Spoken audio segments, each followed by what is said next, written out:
Good morning बच्चों। आज की क्लास में हम पढ़ेंगे मंत्री परिषद और मंत्रिमंडल का अंतर क्या है। तो मंत्री परिषद और मंत्रिमंडल दोनों किस तरह की संस्थाएं, वैसे तो दोनों राजनीतिक कार्यपालिका है, लेकिन इनमें अंतर देखने को मिलता है।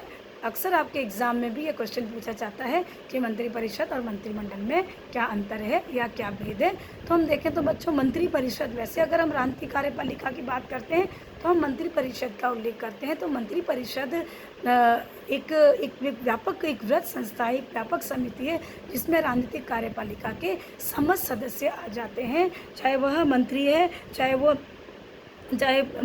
चाहे संसद के सदस्य है, समस्त राजनीतिक जो अधिकारी है उसमें बड़े से लेकर निम्न तक के सभी पदाधिकारी मंत्री परिषद में आते हैं। तो इस प्रकार मंत्री परिषद एक वृहद राजनीतिक कार्यपालिका या संस्था है जिसमें कि समस्त अधिकारी होते हैं, और वह मंत्री परिषद तब तक अपने पद पर रहती है जब तक कि उसको लोक सदन का बहुमत का विश्वास प्राप्त है। लेकिन मंत्रिमंडल मंत्री परिषद के अंतर्गत गठित एक छोटी, एक लघु संस्था है। मंत्रिमंडल समस्त राजनीतिक कार्यपालिका के समस्त सदस्य मंत्री परिषद में आते हैं, लेकिन मंत्रिमंडल में राजनीतिक कार्यपालिका के समस्त सदस्य शामिल नहीं होते हैं। मंत्रिमंडल एक छोटी और महत्वपूर्ण संस्था होती है जो कि मंत्री परिषद के अंतर्गत ही एक गठित संस्था होती है, जिसमें कि महत्वपूर्ण विभागों के अध्यक्ष, महत्वपूर्ण पदाधिकारी जिसके सदस्य होते हैं। तो ये मंत्रिमंडल भी मंत्री परिषद का एक भाग होती है। मंत्रिमंडल के सदस्य मंत्री परिषद के सदस्य होते हैं, लेकिन मंत्री परिषद के सदस्य मंत्रिमंडल के सदस्य नहीं होते हैं। तो यहाँ पर हम देखें तो इस प्रकार मंत्रिमंडल को मंत्री परिषद रूपी वृत्त चक्र का एक आंतरिक, एक छोटा चक्र कहा जा सकता है। तो इस प्रकार हम देखें तो मंत्रिमंडल कुछ महत्वपूर्ण पदाधिकारियों की, जो विभागों के अध्यक्ष होते हैं, उनकी एक संस्था होती है जो महत्वपूर्ण प्रशासन से संबंधित महत्वपूर्ण कार्यों को संपन्न करती है। तो इस प्रकार मंत्री परिषद और मंत्रिमंडल में हमें अंतर देखने को मिलता है। तो वो भेद प्रमुख रूप से हम देखें तो आकार से संबंधित भेद है, दोनों के आकार में अंतर होता है। मंत्री परिषद में समस्त अधिकारी आते हैं, व्यापक सदस्य संख्या होती है, लेकिन मंत्रिमंडल एक छोटी लघु संस्था होती है जिसमें कि कुछ विभागों के महत्वपूर्ण अधिकारी उसके सदस्य होते हैं।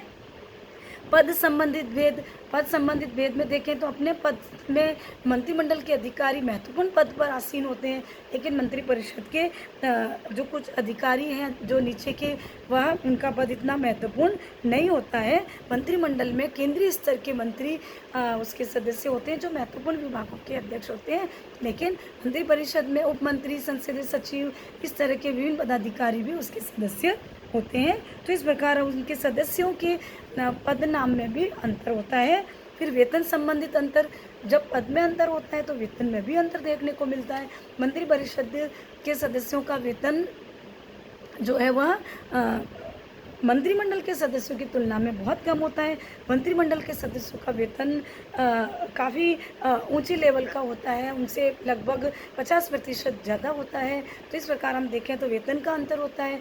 फिर कार्य और शक्तियों का भी अंतर देखने को मिलता है।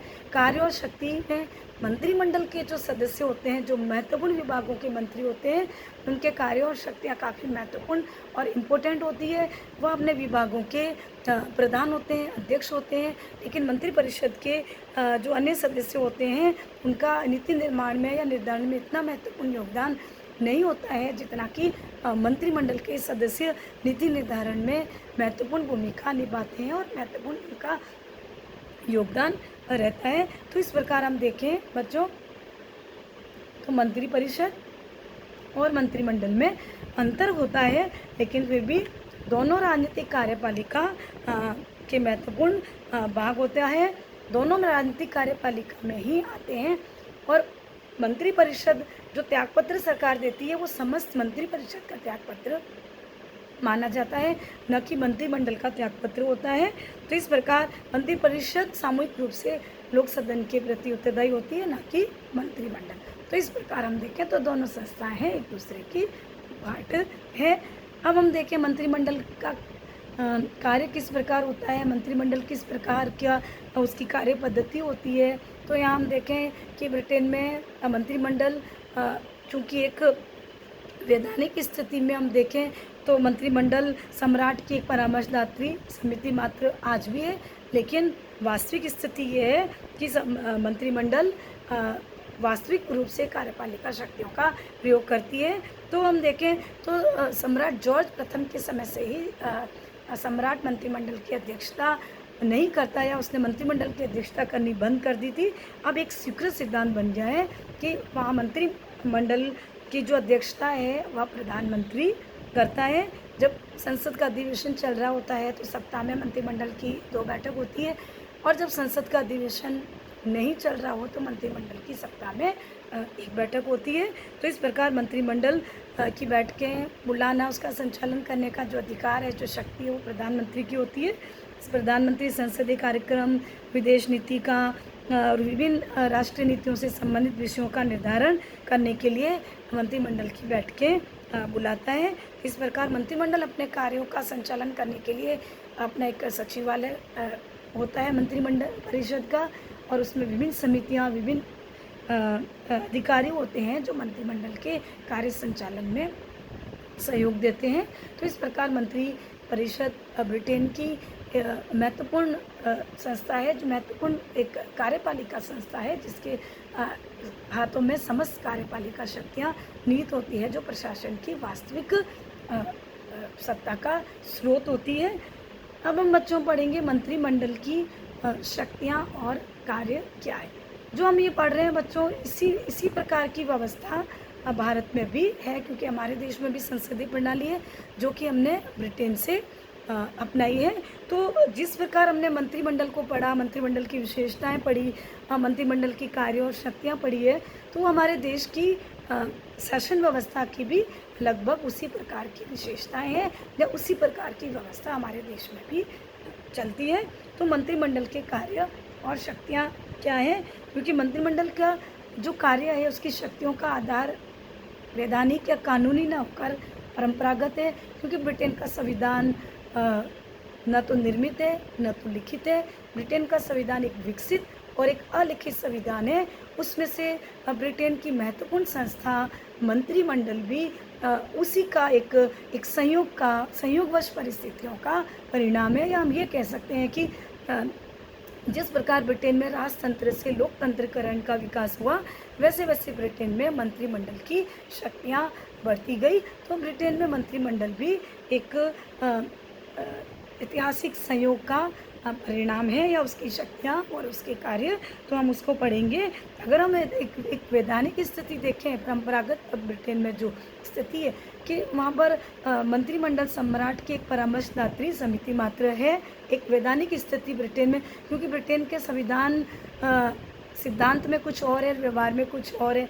जैसा दिखाई देता है वैसा वो नहीं है, और जैसा है वैसा वो दिखाई नहीं देता है। जब ब्रिटेन के संविधान की विशेषता है जो हमने पढ़ी, लेकिन तो इसीलिए मंत्रिमंडल भी उसी विशेषता या उसी एक वैधानिक एक संवैधानिक अभिसमयों का परिणाम है। तो वास्तविक स्थिति हम देखें तो सम्राट की सभी शक्तियों का प्रयोग आज मंत्रिमंडल के द्वारा ही किया जाता है। राजतंत्र से जैसे जैसे लोकतंत्रीकरण की यात्रा संपन्न हुई, ब्रिटेन में सम्राट के हाथ से शक्तियाँ निकलकर मंत्रिमंडल के हाथ में आ गई। तो इस प्रकार ब्रिटेन में मंत्रिमंडल एक महत्वपूर्ण शासन की संस्था बन गई। विभिन्न विद्वानों ने मंत्रिमंडल के महत्व को और उसकी शक्तियों का वर्णन करने के लिए विभिन्न कोटेशंस का उपयोग किया है, जो हमने पिछली क्लास में भी पढ़ी थी। जैसा कि मैरियट कहता है कि एक ऐसा केंद्र बिंदु है जिसके चारों ओर समस्त प्रशासनिक चक्र घूमता है। ग्लैडस्टोन ने कहा है कि मंत्रिमंडल वह सूर्यपिंड है जिसके चारों ओर अन्य ग्रह चक्कर काटते हैं। तो इस प्रकार हम देखें तो मंत्रिमंडल के महत्व से संबंधित विभिन्न शब्दावलियों का प्रयोग विद्वानों के द्वारा किया गया है, जो वहाँ के मंत्रिमंडल के महत्व को सिद्ध करता है। तो इस प्रकार हम देखें कि मंत्रिमंडल ब्रिटेन की शासन व्यवस्था का एक हृदय है, एक केंद्र बिंदु है। और ब्रिटेन की शासन व्यवस्था में जितनी महत्वपूर्ण स्थिति, जितनी प्रभावपूर्ण स्थिति वहाँ की मंत्रिमंडल को प्राप्त है उतनी किसी अंग को प्राप्त नहीं है। तो इस प्रकार हम देखें तो मंत्रिमंडल जो शासन का एक आधार बिंदु है, इसलिए मंत्रिमंडल के कार्य भी बहुमुखी टाइप के हैं। मंत्रिमंडल विभिन्न कार्यों का और विभिन्न शक्तियों का प्रयोग करता है, जिसमें उसकी विभिन्न प्रकार की शक्तियाँ हैं। हालांकि वो एक कार्यपालिका शक्तियों का स्रोत है या कार्यपालिका है वहाँ की मंत्रिमंडल, लेकिन वो कार्यपालिका शक्तियों का, विधायी शक्तियों का, वित्तीय शक्तियों का और न्यायिक शक्तियों का प्रयोग करती है वहाँ की मंत्रिमंडल।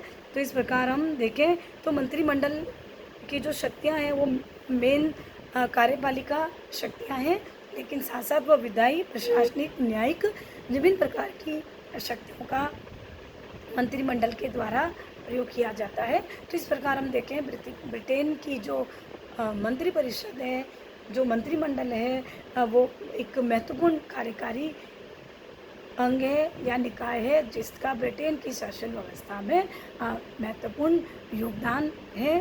तो इस प्रकार अब हम बच्चों नेक्स्ट क्लास में पढ़ेंगे कार्यपालिका